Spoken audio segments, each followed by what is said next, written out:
7년 전 죽었다던 아내가 섬에서 살아 있었습니다. 그것도 제가 한 번도 본 적 없는 7살 딸과 함께요. 대체 무슨 일이 있었던 걸까요? 안녕하세요. 저는 서울에 사는 60대 중반에 들어서는 김동혁이라고 합니다.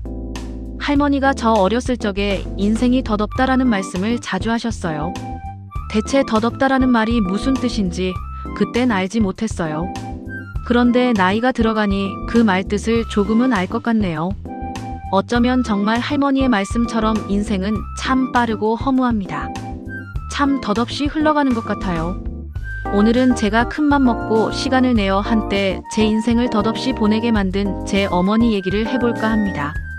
자식에게 왜 그렇게 무거운 짐을 주셨는지 지금도 묻고 싶을 때가 한두 번이 아니에요. 대체 어떤 사연인지 기막힌 제 이야기를 끝까지 들어주세요. 저는 1987년 제 나이 27살에 24살의 제 아내가 사망했다는 소식을 듣게 되었어요. 당시 우리 부부는 신혼이지만 어쩔 수 없는 사정 때문에 떨어져 살아야 했죠.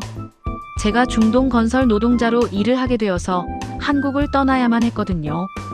배운 것 없고 가진 것 없는 제가 사랑하는 아내와 빨리 일어설 수 있는 방법은 이것뿐이라고 생각했어요. 당시 중동 건설 붐은 몇 년 전에 비하면 시들해진 편이었지만 그럼에도 저처럼 돈을 벌기 위해 중동으로 떠나는 젊은 일꾼들이 여전히 있었습니다. 저는 중동 건설 현장으로 떠나기로 마음먹으면서 아내에게 이렇게 이야기를 했죠. 수진아, 미안해. 내가 5년 바싹 일해서 너 이름 앞으로 아파트 사줄게. 조금만 참아. 아파트에서 우리 근사한 인생 시작하자. 내 마음 알지? 알아. 나도 당신하고 같은 마음이야. 기다릴 테니까 내 걱정 말고 열심히 일해. 아내와 함께 떠나고 싶었지만 아내는 몸이 약한 사람인지라 주저하게 되었어요. 언어도 통하지 않는데 타지에서 몸이라도 아프면 어쩌겠어요. 그래서 저는 아주 단단히 마음을 먹고 아내는 서울에 두고 저 혼자서만 중동 건설 노동자로 떠나게 됐죠. 중동에 도착해서 저는 열심히 일을 했어요. 한국에 두고 온 아내를 생각하면서요. 그리고 열심히 일해서 번 돈으로 반드시 아내의 이름으로 된 아파트를 사주고 아이를 낳아 키우며 함께 살 거라 상상하면서요. 그런데 어느 날이었어요. 뜨거운 햇볕 아래 공사 현장에서 일을 하는데 감독관이 저를 부르더군요. 김씨, 김씨. 감독관의 목소리에서 왠지 좋지 않은 예감이 느껴졌어요. 한국에서 전보가 왔어요. 이럴 경우는 되게 좋지 않은 소식인데.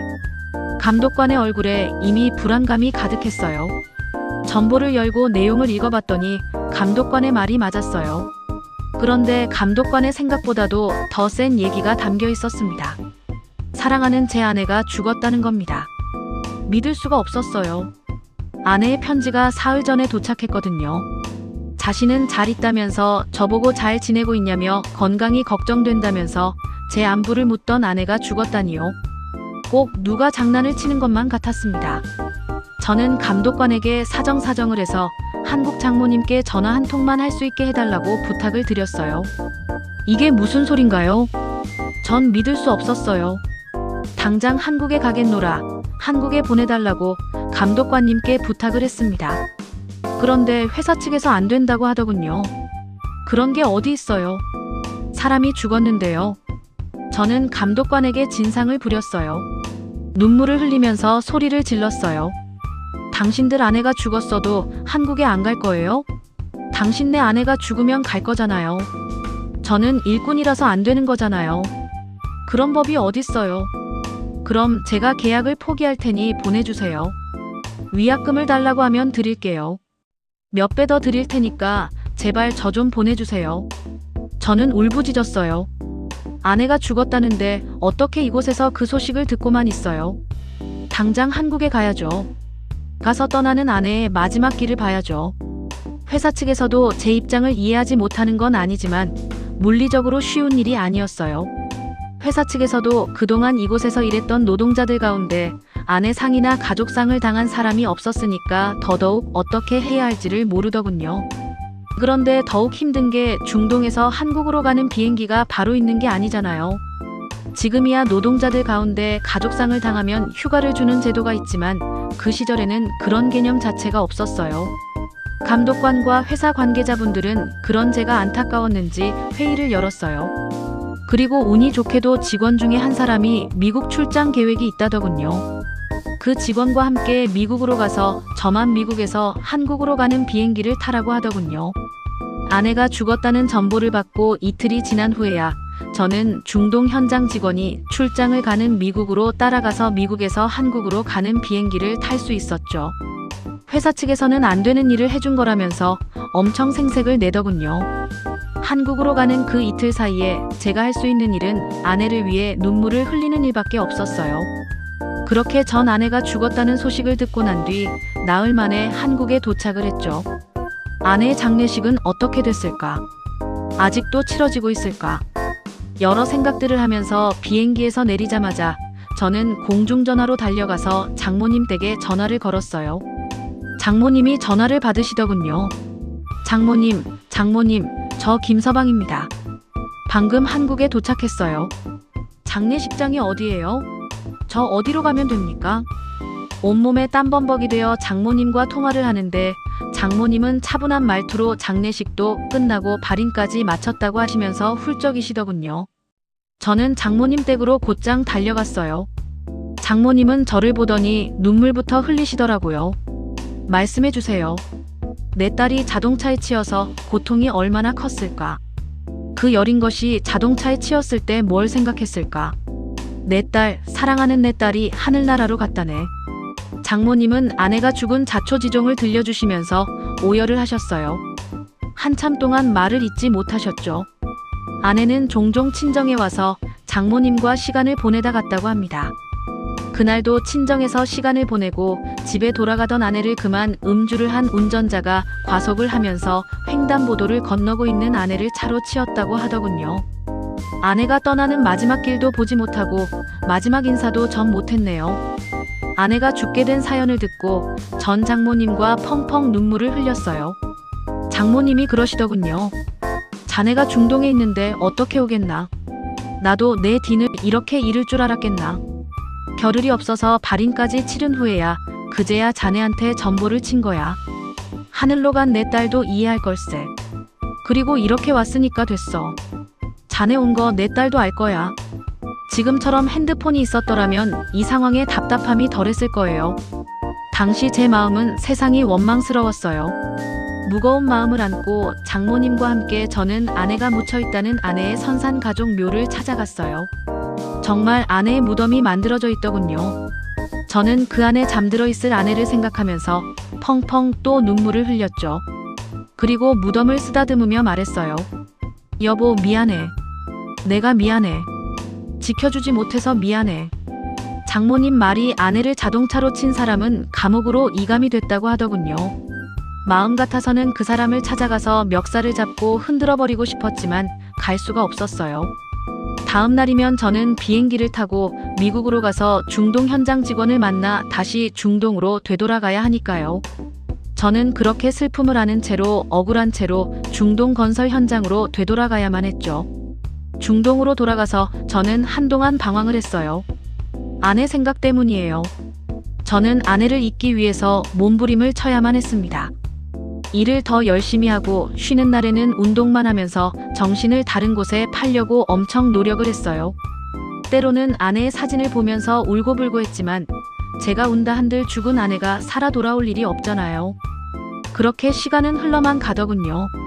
시간이 흘러가니 점점 아내에 대한 생각도 무뎌지고 저는 중동 건설 현장과 맺은 5년간의 계약 기간을 끝내고 한국에 돌아오게 됐어요. 기대만큼 돈이 모아졌습니다.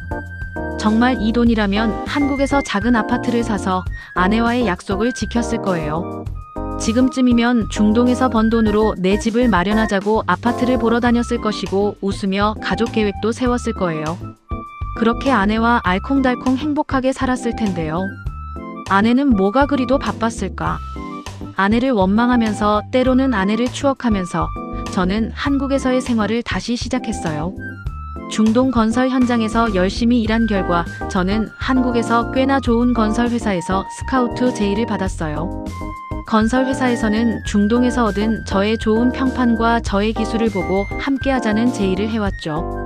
저는 마다할 이유가 없었어요. 안정적인 정규직 직원으로 들어가는 거니까요. 그렇게 저는 안정적인 직장이 생겼죠. 그리고 아내의 기일이 찾아오면 저는 아내의 무덤에 가서 시간을 보내다 왔어요. 아내를 혼자 두고 중동에 가지 않았더라면 어땠을까 후회하고 또 후회를 하기도 하고요. 아내가 살아있었다면 지금 나는 어떤 모습일까 가끔은 그런 상상을 해보면서요. 그렇게 올해 역시도 아내의 기일에 혼자서 아내의 무덤에 다녀왔는데 집에 와보니 엄마가 와 계시더군요. 달갑지가 않았어요. 무슨 말을 할지 뻔히 아니까요. 너 뭐하고 다니는 거야? 아직도 죽은 여자 못 잊은 거야? 산 사람은 살아야지.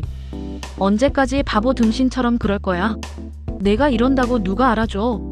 죽은 여자가 살아 돌아와. 미쳤지. 그만하고 이번 주말에 맞선 봐. 중매쟁이한테 돈 좀 쥐어줬더니 죽은 그녀보다도 훨씬 나은 조건 가진 여자들 소개해 준다더라.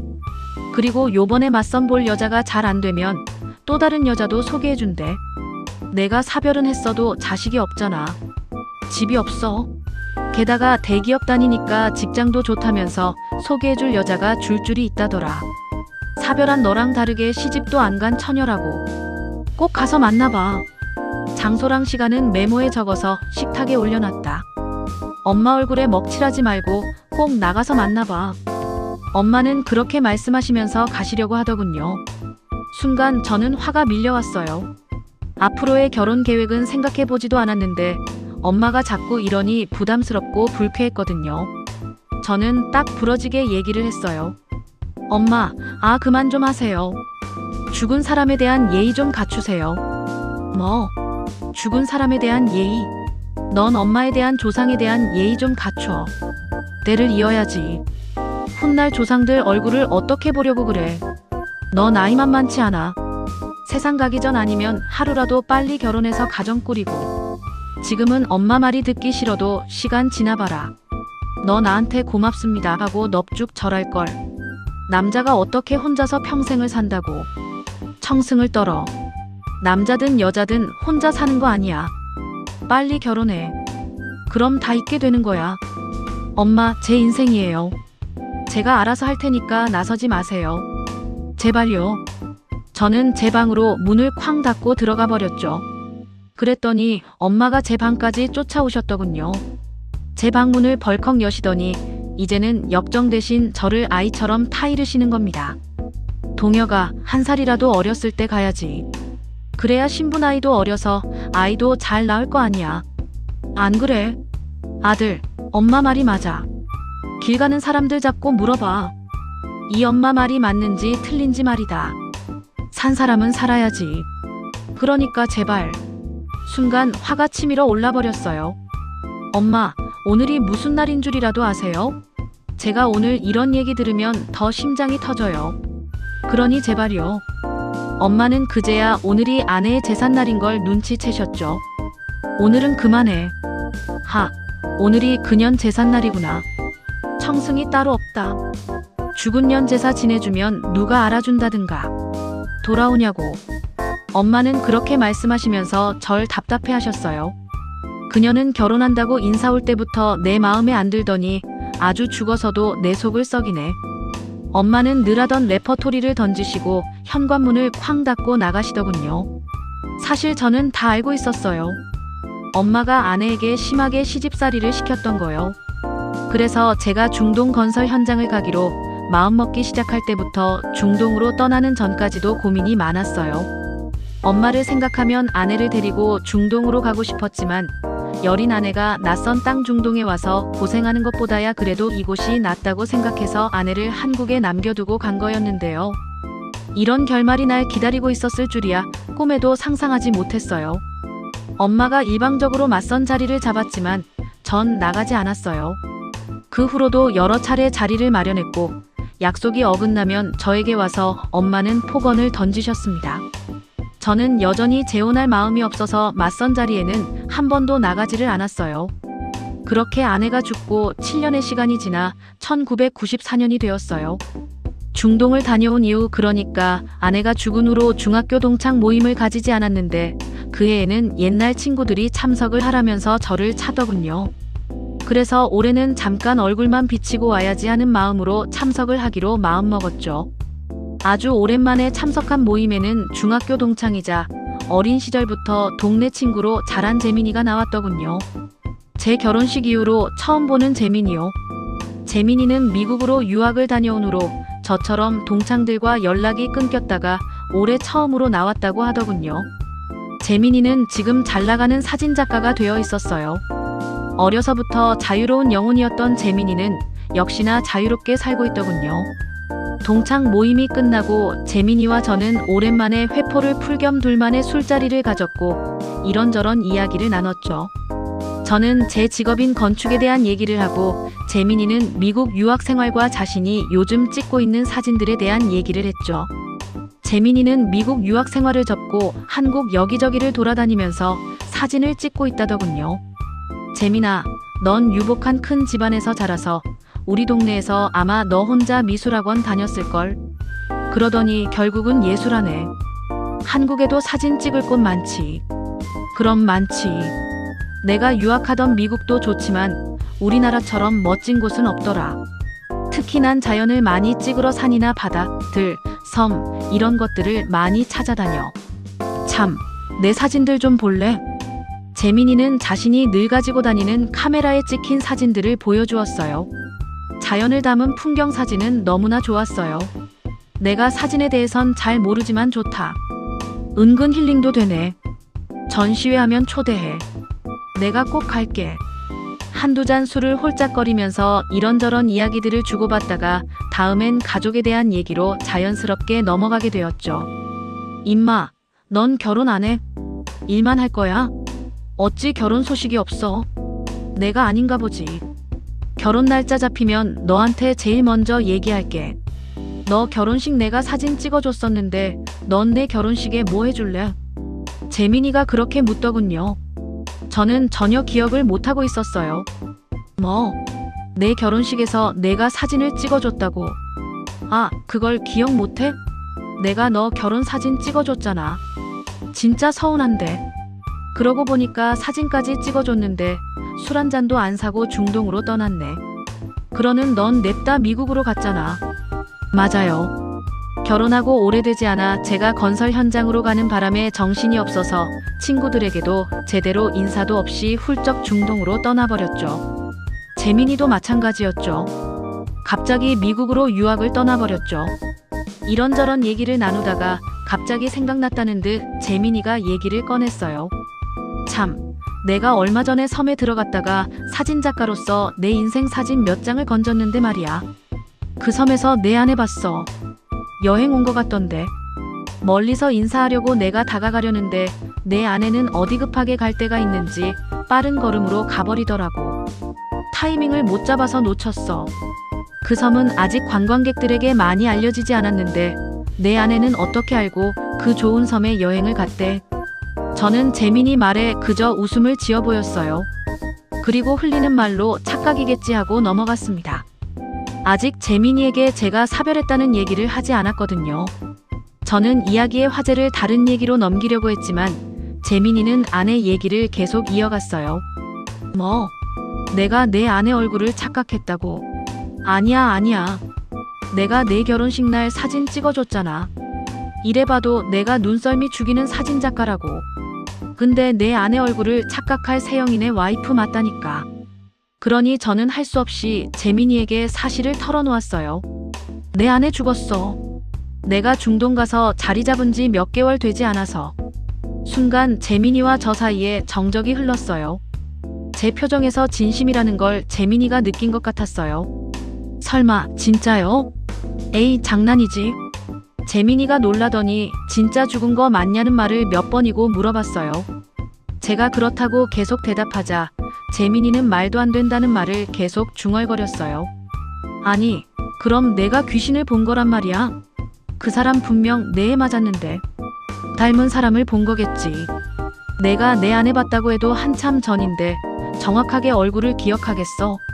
분위기나 이목구비가 비슷해서 착각한 걸 거야. 아닌데. 분명히 맞는데. 재민이는 혼란스러운 얼굴로 머리를 극적 끄렸어요. 저는 속으로 생각했어요. 그래, 재민이 말처럼 아내가 세상 어딘가에서 살아있다고 내 앞에 불쑥 나타났으면 좋겠다라고요. 재민이는 제 앞에서 고개를 갸웃거리면서 계속 정말 제 와이프를 본 게 맞다고 주장했습니다. 동혁아, 내 말이 거짓말 같겠지만 진짜 내 와이프 본 게 맞아. 그 섬에서 내 와이프 찍은 사진 나한테 있어. 내가 찍은 사진 프레임 안에 내 와이프가 들어왔더라. 그때 나도 몰랐지. 그런데 집에 와서 모니터를 보니까 내 와이프가 찍혔다고. 아마 집안 어디에 있을걸. 난 작업한 필름은 절대 버리지 않고 모아두거든. 재민이는 굉장한 목소리로 말했습니다. 아내를 봤다고 우기며 흥분한 재민이를 보고 좀 취했다고 생각이 들어서 알겠다는 식으로 달랬습니다. 물론 재민이의 말을 믿지는 않았습니다. 이게 현실적으로 불가능한 일이니까요. 그리고 세상에는 닮은 사람도 느낌이 비슷한 사람도 꽤나 있으니까요. 그렇게 그날 재민이와 둘이서 오붓하게 술 한잔하고 집에 들어와 잠을 자는데 재민이의 말이 머릿속에서 떠나질 않았어요. 재민이의 말대로 아내가 저 먼 섬 어딘가에 살아있으면 얼마나 좋을까 하고요. 그렇게 저는 재민이의 말을 곧이 듣지 않고 잠에 빠져들었죠. 그리고 다음날 재민이가 제 집 앞으로 연락을 해왔더군요. 줄게 있으니 잠깐 보자고요. 재민이가 제 집 앞까지 오겠다더군요. 난감했지만 알겠다고 했습니다. 10분 뒤 차를 타고 도착한 재민이가 전해줄 물건을 내밀었습니다. 서류 봉투였어요. 아, 미안하다.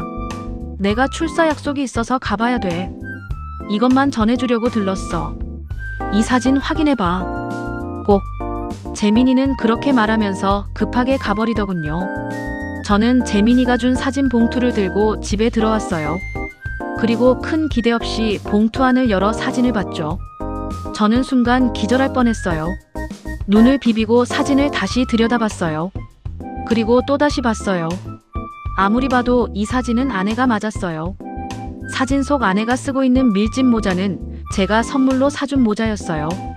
그때 이 밀짚 모자를 아내와 함께 고르면서 아내는 흰 리본이 달린 밀짚 모자를, 저는 검정 리본이 달린 밀짚 모자를 사자고 신랑전했던 기억을 아주 생생하게 저는 간직하고 있거든요. 결국 아내의 뜻대로 하얀 리본이 달린 밀짚 모자를 제가 선물했는데 재민이가 준 사진 속의 아내가 그 하얀 리본이 달린 밀짚 모자를 쓰고 있는 거예요. 저는 재민이에게 전화를 걸었어요. 그리고 자세하게 물어봤어요. 이 사진을 찍은 정확한 장소와 정확한 날짜와 시간대를 알려달라고요. 재민이는 대답했어요. 사진을 찍은 건 한 달 전이야. 장소는 전라남도에 있는 섬이고 하루에 그 섬에 들어가는 배는 2번. 시간대 잘 맞춰서 들어가야 돼. 저는 재민이에게 모든 정보를 듣고 회사에는 사흘 휴가를 내고 재민이가 말한 섬으로 달려갔어요. 배에서 내리자마자 일단 섬 주변을 둘러봤어요. 혹시 아내를 마주칠 수도 있으니까요. 섬 주변에는 사람들이 그리 많질 않았어요. 끼니 때가 되어 저는 식당으로 들어갔어요. 밥을 먹고 난 뒤에 식당 주인에게 물어봤죠. 재민이에게 받은 아내의 사진을 보여주면서 이런 여자를 이 섬 안에서 본 적이 있냐고요.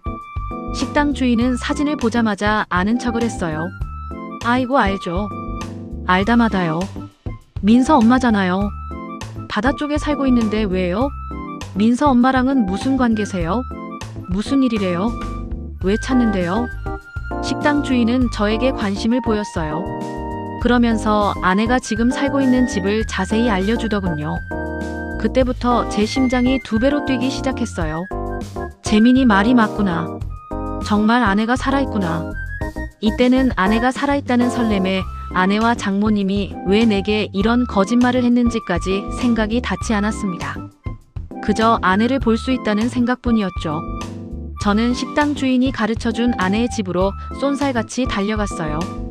그러고는 아내의 집 앞에서 기다렸어요. 이런 기분으로 아내를 본다면 어떨까? 심장이 터질 것만 같았어요.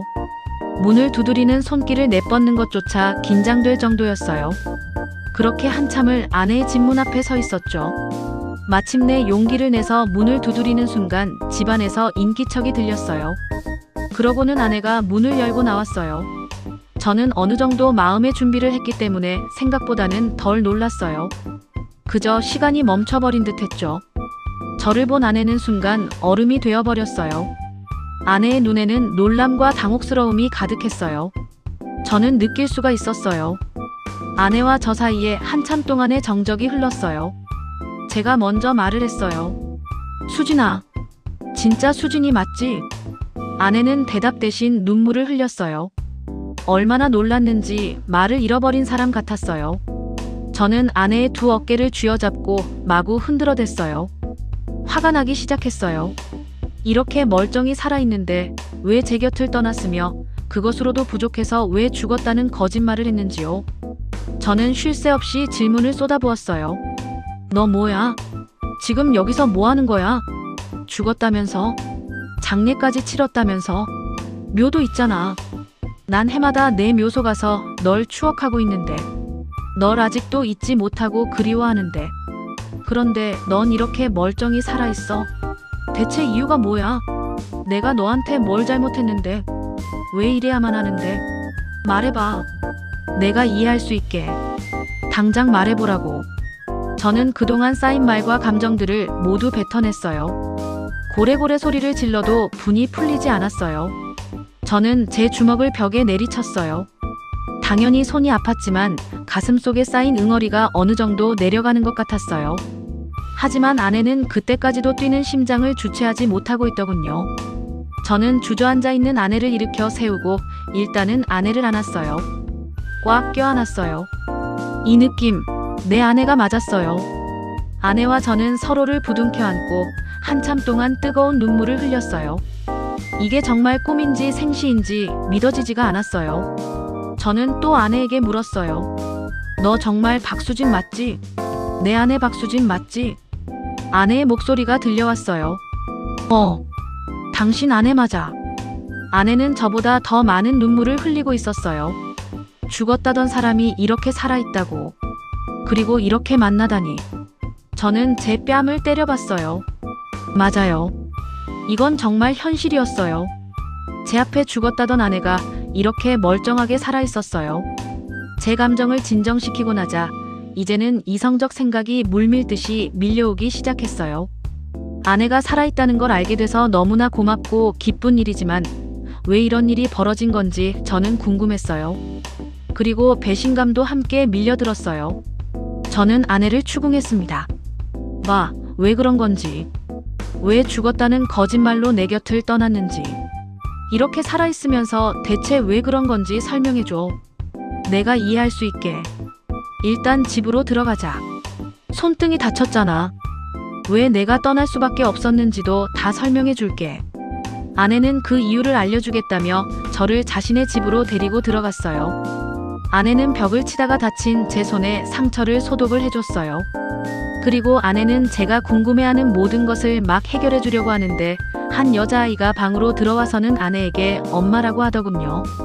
아이는 아내의 무릎에 앉더니 저를 경계하는 눈빛으로 바라봤어요. 아까 식당 주인이 민서 엄마라는 말을 했기 때문에 어느 정도 마음의 준비는 하고 있었죠. 그런데 막상 여자아이가 엄마하고 아내를 부르는데 감정이 묘하더군요. 아내가 재혼을 한 건가? 저와 살 때는 아내가 임신을 했던 적이 없었기 때문에 그런 생각도 해봤죠. 아내는 아이를 안고서 한참 동안 아무 말도 하지 않았어요. 저 역시 아내가 말을 할 때까지 아무 말도 하지 않고 기다렸죠. 아이는 아내의 품에 안겨서 계속 저를 경계하는 눈으로 바라보고요. 그런데 아이의 얼굴을 보는데 묘하게 낯설지가 않더군요. 그러다 생각이 떠올랐어요. 이 아이는 장모님 사진 속에서 본 아이예요. 그럼 장모님도 당신 살아있는 거 알고 있던 거잖아. 장모님까지 날 속인 거야? 저는 불과 2주 전에도 장모님을 뵈었어요. 그때도 장모님은 아내에 대한 얘기가 없었는데 이게 어떻게 된 일일까요? 그날 카페에서 장모님을 만나 뵐 때 일이었어요. 카운터에서 커피를 가져오면서 의자 위에 올려둔 장모님의 가방이 제 무릎을 치고 말았죠. 순간 장모님 가방이 바닥에 떨어졌는데 가방 지퍼가 열려 있어서 가방 안에 지갑이, 화장품이며 손수건 등이 우르르 쏟아졌죠. 바닥에 쏟아진 물건 가운데는 인화된 사진 여러 장이 있었는데 저는 그 사진들을 별 생각 없이 주워드렸죠. 그러고는 그 사진을 보면서 장모님께 물었어요. 7살 정도 되는 여자아이의 사진이 한 장도 아닌 여러 장이 있었으니까요. 이 아이 누구예요? 눈매가 장모님 닮았는데요. 제 물음에 장모님은 대답 없이 그저 웃기만 하시더군요. 근데 뭔가 멋쩍게 웃고는 있지만 왠지 당황한 게 느껴지더군요. 장모님은 떨리는 목소리로 친척 아이야라고만 말하고는 사진들을 얼른 가방에 쑤셔 넣어버리셨어요. 저는 아내가 죽었어도 아내를 잊지 못하고 장모님과 연락을 하며 지냈어요. 아내가 이 세상 사람이 아니라고 해도 장모님의 안부는 물어야 한다고 생각했죠. 그리고 무엇보다 죽은 아내와의 유일한 연결고리가 장모님이었기 때문에 그 끈을 놓고 싶지 않아서였어요. 더 큰 이유는 그게 죽은 아내에 대한 예의이자 장모님에 대한 예의라고 생각했기 때문이에요. 중동에서도 죽은 아내에 대한 그리움을 장모님에게 편지를 써서 대신했고, 한국에 돌아와서도 장모님의 생신과 2번 있는 명절은 꼭 찾아뵙고 인사를 드렸죠. 장모님 역시 마찬가지였어요. 혼자 사는 절 위에 가끔 과일이며 반찬도 챙겨주시곤 했죠. 그렇게 장모님과 불과 2주 전에도 함께 차를 마시면서 이런저런 얘기를 나눴는데요. 장모님이 어떻게 저한테 이럴 수가 있을까요? 제가 아이의 사진을 보고 누구냐고 물었을 때 장모님은 아주 태연하게 친척 아이라고 하셨는데 그게 다 거짓말이었어요. 이 모든 사실을 알게 되니 장모님이 야속하다고 기가 막히더군요. 아, 그간 연락을 하지 않았으면 모를까. 저를 만나면서 저를 어떤 마음으로 속이셨을까요? 아내는 아이에게 밖에 나가서 더 놀다 오라고 얘기를 하더군요. 그리고 아이가 나가자 아내의 표정이 진지해졌어요. 아내의 말이 충격적이었어요. 저 아이가 당신과 내 아이야. 이름은 민서라고 지었어. 당신 호적에 올릴 수 없어서 내 성을 따라서 박민서가 됐어. 뭐라고? 내 아이라고. 저는 어처구니가 없었어요. 아내가 살아있는 것도 제 아이가 세상에 태어났다는 것도요. 아, 대체 이게 뭐야? 왜 날 속이는데? 왜 내 딸까지? 나 몰래 죽은 척했던 거야? 아, 도대체 왜? 내가 뭘 잘못했어? 대체 내가 뭘 잘못했길래 이런 거짓말을 했냐고. 제 목소리가 굵어져 버렸어요. 정말이지 이해가 가지 않았어요. 제가 뭘 잘못했는지 대체 뭐 때문에 그런 건지요. 제 자식까지 낳아 기르면서 왜 죽었다는 거짓말을 해야만 했는지 정말이지 이해할 수 없었어요. 아내는 그간의 사연 보따리를 저에게 풀어놓았어요. 아내가 거짓말을 할 수밖에 없었던 이유는 알고 보니 제 엄마 때문이었군요. 엄마가 아내에게 그랬다고 하더군요. 임신했다는 말 내 아들한테는 하지 마라. 그리고 뱃속에 아이가 딸이면 바로 지워라. 알았지? 만약에 내 아들한테 임신했다는 말 하기만 해봐. 가만 안 둘 거야. 알아들어? 엄마의 이 말 때문이었다고 해요. 우리 엄마는 아들에 대한 집착이 엄청 강했습니다. 어느 정도였냐면 아들을 낳기 전에는 정식으로 혼인신고는 안 된다고 막을 정도였습니다. 아내가 임신하게 되면 아이가 딸일 수도 있을 텐데 정말 말도 안 되는 요구였어요. 그러나 그 당시에는 우리 둘 다 엄마 말을 듣는 척 했었어요. 나중에 딸을 낳게 돼도 혼인신고는 할 생각이었지만 당장은 부모님의 결혼 허락을 받는 게 중요했으니까요. 지금이야 그런 일이 없지만 당시만 하더라도 아들을 선호하는 사상이 있던 시절이죠. 줄줄이 딸을 낳을 수가 없으니 산부인과에서 성별을 알아본 뒤에 아이를 포기하기도 했었죠. 개인 산부인과 병원에서는 은근 그런 일들이 비일비재했었다고 해요. 그래서 나라에서는 이런 일을 막으려고 성별 감별 금지법이 생겼다고 해요. 아내가 임신 사실을 알았을 때는 성별 감별 금지법이 아직 생기기 전이었고 그 후 몇 달 뒤에 성별 감별 금지법이 생겼다고 하니 그거 참 아이러니하죠.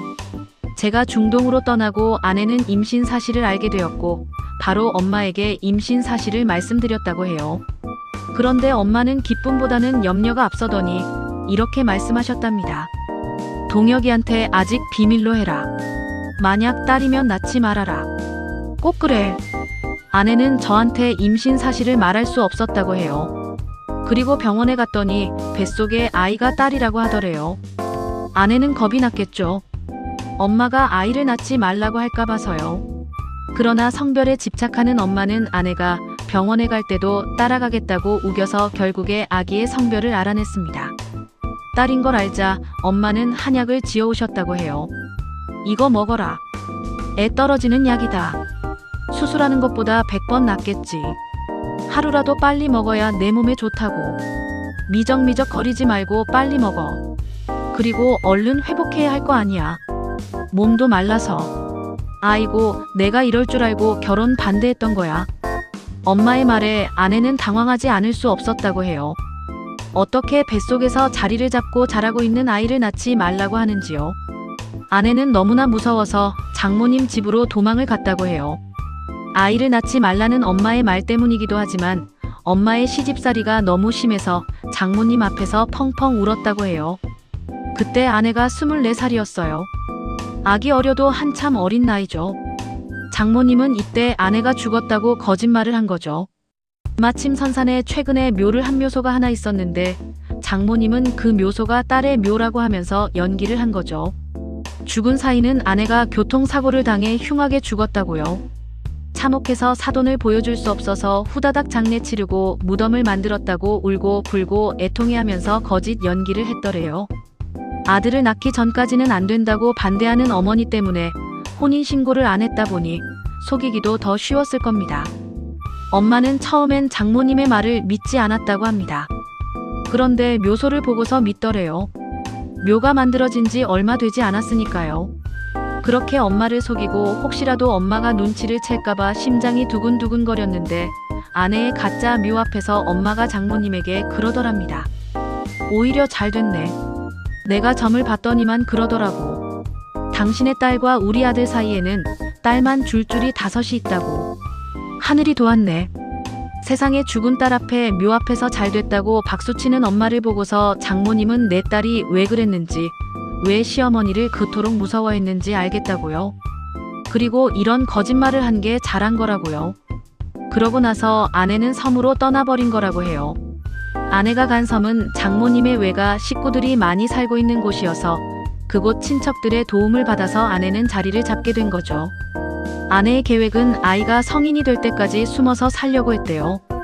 그렇게 죽은 줄로만 알았던 아내를 다시 만나고 저는 서울로 돌아오는 버스 안에서 이런저런 생각이 들었어요. 생각은 꼬리에 꼬리를 물고 이어지다가 문득 엄마가 했던 말이 떠오르더군요. 이처럼 죽은 게 마음에 걸려. 꼭 거짓말 같단 말이야. 그리고 내 장모도 이상해. 장례를 그렇게 후다닥 치르니. 하나밖에 없는 딸이. 아, 그것도 교통사고로 애통하게 죽었는데. 참 찝찝해. 맞아요. 제가 중동 건설 현장에서 급하게 귀국해서 장모님을 뵈었을 때도 이상한 점이 한둘이 아니었어요.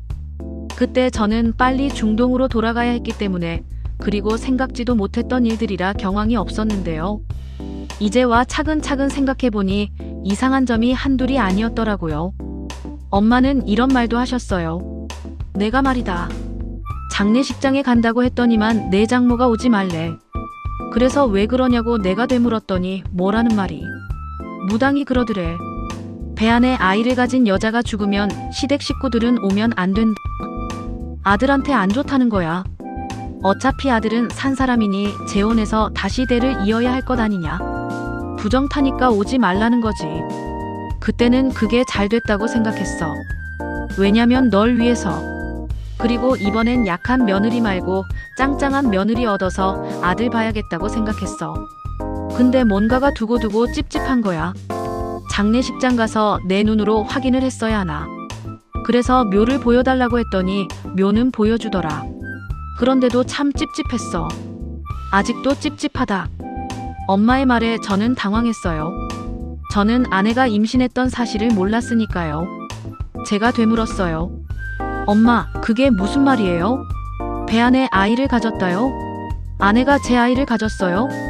그렇게 묻자 엄마는 당황하셨어요. 그러고는 말을 얼버무리더군요. 그게 맞아. 임신했어. 너 중동으로 떠나고 바로 임신 사실을 알았다만 바로 유산했어. 임신을 했으면 너한테 내가 먼저 알렸지. 안 그래? 엄마는 제가 아내를 첫 인사시킬 때부터 달가워하지 않았어요. 야위야위하다고 보리죽 한 그릇도 먹지 못한 사람 같다고요. 절에 가서 빌어도 아들 낳겠냐? 우리 집안 아이는 아닌 것 같다고요. 하지만 저는 아내가 아니면 결혼하지 않겠다고 우겼던 제 고집을 아니까 엄마가 끝내 결혼을 허락하셨지만 제 아내에게 만만치 않은 시집살이를 시키셨어요. 그런 마당에 아들이 중동으로 떠났고 임신을 했는데 배 안에 아이가 딸이라고 했으니 엄마 입장에서는 충분히 그랬을 거예요. 저는 엄마를 용서할 수 없었어요. 엄마 말만 믿고 어쩔 수 없이 우리 아이가 태어나기도 전에 세상을 떠난 줄만 알고 있었는데 사실은 엄마가 포기하라고 종용했던 거라니요. 오죽했으면 아내와 장모님이 이런 자작극을 벌였을까 싶더군요. 게다가 제 아이는 무슨 죄입니까? 딸이라는 게 무슨 죄인가요? 아내가 아니었으면 지금쯤 제 아이는 이 세상에 없었을 거예요. 그렇게 생각하니 아내도 이해가 가고 아빠 없이 7년이란 세월을 산 제 딸이 안쓰러워졌어요. 엄마가 저희 집을 찾아와도 만나주지 않았어요. 엄마 얼굴을 마주한다면 제가 그간 쌓인 모든 감정들을 엄마에게 퍼부어버릴 것 같았거든요. 그리고 아내와 장모님과 잠시 동안 연락하지 않았어요. 친구 재민이가 아니었으면 저는 아무것도 모른 채 살았을 거 아니에요. 아무리 엄마의 시집살이 때문이라고는 하지만 제가 그렇게 사랑하는 사람이었고 중동에 다녀와서도 아내를 잊지 못하고 산다는 것을 그 누구보다도 장모님은 아셨을 텐데 어떻게 저한테 이럴 수가 있는지 저는 이해할 수 없었어요. 밀려오는 배신감을 저는 주체할 수 없었어요. 마음 같아서는 엄마처럼 아내와 장모님과 의절해버리고 싶었지만 제 딸이 눈에 밟혔어요. 딸아이가 눈에 아른거려서 당장 달려가고 싶더라고요. 그래서 저는 아내에게 말을 했어요. 교육적으로도 그렇고 내가 아이 자주 보고 싶으니 서울로 올라와. 이제 살림도 합쳐야지. 언제까지 섬에서 숨어 살 순 없잖아. 일단은 장모님 집에 있어. 장모님 집까지 엄마가 찾아갈 리가 없잖아. 그렇게 아내는 서울에 있는 장모님 집으로 이사를 하게 됐어요. 저는 아내도 예전처럼 사랑하지만 딸아이가 더 예뻤어요. 가슴 한편에서는 아내와 장모에 대한 배신감이 사무치는데 딸아이 때문에 어쩔 수가 없더군요. 그렇게 저는 아내와 장모님을 받아들이게 됐고 살림을 합치게 되었죠. 저는 세 가족이 함께 살 수 있는 공간으로 이사했습니다. 장모님은 저에게 잘못을 빌겠다며 저 앞에서 무릎을 꿇고 말씀하시더군요. 김서방, 미안하네. 언젠가는 말하려고 했어. 그런데 말문이 열리질 않더구나. 모든 게 나 때문에 이렇게 됐는데 미안해서 말이 떨어지지가 않더라고. 올해는 말해야지, 올해는 꼭 얘기를 해야지 하는데 입이 안 떨어지더라고. 저번에 카페에서 자네 만났을 때 가방이 떨어지는 바람에 가방 안에 있던 사진들이 바닥으로 모조리 떨어졌었지. 아, 사실 그날 모든 걸 얘기하고 민서 사진도 보여주려고 했었어. 아, 근데 참아. 입이 안 떨어지더라고. 그래서 그날도 그냥 와버린 거야. 김서방, 모든 게 내 잘못이야. 내 딸 수진이랑 자네 딸 민서는 아무 잘못이 없네. 미워하거든 나만 미워하고. 불쌍한 내 딸과 민서는 자네가 받아주게나. 미안하네. 잘못했네. 다 용서해주겠나? 장모님은 그렇게 말씀하시면서 눈물을 흘리셨어요. 저는 제 앞에서 무릎을 꿇고 울고 있는 장모님을 안아드렸어요. 장모님, 저도 처음엔 모든 게 이해가 가질 않았어요. 화도 나고 야속하기도 하고. 그래서 모두 인연을 끊어버릴까 했어요. 그런데 이런 게 자식인가 봐요. 딸아이 민서가 너무나 보고 싶은 거예요. 민서가 눈에 밟혀서 살 수가 없더라고요. 장모님 잘못 아니에요. 일어나세요, 장모님. 그렇게 저는 장모님과 묵은 감정들을 모두 풀었죠. 저는 아내에게 얘기했어요. 우리 이제 지난 날은 다 잊자. 우리에겐 미래가 중요해. 앞으로 우리 잘 살자. 내가 민서에게 못한 아빠 노릇 이제부터 해야 돼. 나 역시 아내 노릇 잘할게. 여보, 미안하고 고마워. 아내와 저는 그간의 일들은 모두 지워버리고 우리의 미래와 아이의 미래를 위해 살자고 약속했죠. 저는 그간 딸아이에게 해주지 못한 것을 해줬어요. 밤이면 꼭 동화책을 읽어주고 주말이면 김밥을 싸서 근처 공원으로 놀러 갔어요. 들로 산으로 바다로 여행도 다녔어요. 아이는 행복했어요. 아내도 행복했고요. 저 역시 너무나 행복했습니다. 이게 가족이구나. 정말 행복하더군요. 웃음기라고 없던 제 얼굴에 생기가 돌기 시작했어요. 회사 직원들이 저에게 그러더군요. 김동혁 씨, 연애하나 봐. 얼굴이 아주 피어요. 청첩장은 언제 줄 거야? 엄마는 저에게 문자를 하고 회사 앞으로도 저를 찾아왔어요. 집안일을 하고 제사를 모셔야 하니 하루라도 빨리 결혼을 하자고요. 저는 엄마에게 말씀을 드렸죠. 엄마, 전 재혼할 생각 없으니 연락하지 마세요. 제발요. 엄마는 이때까지도 아내와 민서의 존재를 모르는 상태였습니다. 이유도 모른 채 제가 연락도 안 받고 심지어 이사까지 갔으니 엄마는 답답했겠어요. 솔직히 저도 처음부터 엄마에게 이 모든 일들을 얘기하면서 엄마에게 화내고 싶었습니다. 아내가 오죽했으면 죽음이라는 말로 엄마 곁을 떠나려고 했겠냐고. 그리고 뱃속에 제 아이를 포기하라고 약까지 사다 주었다면서요. 당장이라도 따져 묻고 싶었지만 아내가 살아있고 내 딸이 세상에 태어났다는 사실을 알게 되면 엄마는 물불 가리지 않고 또 무슨 해코지를 할지 몰라서 저는 참아야만 했죠. 대신 저는 엄마와의 인연을 끊어버린 거죠. 하지만 이제는 아내와 살림도 합쳤고 완전히 다시 가족으로 살고 있으니 못 밝힐 이유도 없었습니다. 저는 엄마에게 모든 걸 알았다고 고백했습니다. 그러나 엄마는 잘못을 빌기는커녕 오히려 제 아내 욕을 하면서 그년이 결국 우리 집안을 망쳤구나고 길길이 날뛰는 것 아니겠어요. 그리고 구구절절 변명을 하더군요. 그때는 어쩔 수 없었다. 내를 이어야 될 아들이 필요한데 필요 없는 딸을 낳겠다고 하는데 어떡하겠냐고. 엄마가 말하는데 제 부모지만 정말 저게 사람인가 싶었습니다. 열받은 전 엄마와 평생 만나지 않겠다고 선언했습니다. 엄마는 그 뒤에도 저에게 계속 연락했지만 끝내 저는 엄마를 만나지 않았고 엄마도 절 포기하셨어요. 그 순간부터는 연락을 해오지 않더군요. 1년 뒤에 우연찮게 엄마 소식을 들었는데 엄마가 누나네 집으로 갔다고 하더군요. 누나가 서울 시내에서 큰 고깃집을 하는데 큰 식당 일에 매달리다 보니 누나네 집안 살림을 도와줄 사람이 필요했던 모양이더군요. 엄마는 누나네 집에 들어가서 누나네 딸을 돌봐주었다고 해요. 누나의 딸은 초등학교 3학년인데 엄마는 그렇게도 손녀를 귀했다고 해요. 딸이 아니라 성별 말이에요. 내가 아들이었으면 내 집안에 누가 이을 거냐고요. 엄마는 누나에게도 아들을 낳으라고 강요를 했다더군요. 저한테 그 일 때문에 의절까지 당해놓고서 아직도 아들을 포기하지 않으니 대단한 인간입니다. 나이 먹기 전에 지금이라도 아들 하나 낳아라. 돈도 이렇게 많으면서 아들 하나 더 낳아서 키워. 내 시어머니는 아들 낳으라고 안 해? 마음으로는 너한테 말하고 싶어서 끙끙 앓고 계실 거다. 어서 나아. 너 가게 일로 바쁘면 내가 아이는 키워주마. 엄마는 그렇게 말씀하시면서 누나에게 아들 노래를 불렀다고 해요. 결국 누나도 지쳐버렸겠죠. 엄마, 요즘 세상에 누가 아들이래요? 딸도 아들하고 똑같아요. 엄마 시대하고는 달라요. 아들 타령 좀 그만해요. 세상이 바뀌었다고요. 아, 제발 그만해요. 그딴 소리 하지 마라. 아, 세상이 아무리 바뀌었어도 변하지 않은 게 있어. 어떻게 딸이 아들 역할을 하니? 아들은 아들이야. 딸은 딸이고. 누나는 참다 못해서 말했대요. 엄마, 그럴 거면 내 집에서 나가세요. 아, 당장 나가라고. 누나는 그렇게 말하고는 엄마의 짐을 챙겨서 내쫓아버렸다고 해요. 엄마는 그 길로 요양원으로 들어갔다고는 하는데 이후 소식은 누나도 저도 듣지 못했죠. 저는 엄마를 잊고 딸과 아내와 행복한 나날들을 보냈어요. 그렇게 또 여러 해가 지났을까요? 누나에게서 문자가 왔더군요.